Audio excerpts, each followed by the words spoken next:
ఈరోజు ప్రొద్దుటూరు నియోజకవర్గ అసెంబ్లీ స్థానం కోసం తెలుగుదేశం పార్టీ తరఫున 2 సెట్లు నామినేషన్ దాఖలు చేయడం జరిగింది. రేపు ఎల్లుండి కూడా నామినేషన్ ప్రక్రియ కొనసాగుతుంది. తర్వాత మరి బీ ఫార్మ్ అనేది ఇచ్చేదానికి 19వ తేదీ మధ్యాహ్నం 3 వరకు ఉంది. ఆ లోపల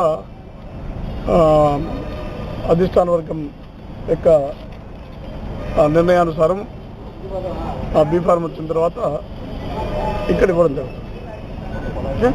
మీ కుటుంబం నుంచి ఇంకో నామినేషన్ వేస్తారు కదా, మిసెస్ గారు వేస్తారు. కుటుంబం నుంచి లక్ష్మీప్రసన్న నామినేషన్ వేసింది. ఎప్పుడైనా కూడా ముందు జాగ్రత్తగా కొంచెం పార్టీ తరఫున 2, 3 నామినేషన్ వేయడం అనేది అది సహజం. ఆ విధంగానే వేయడం జరిగింది.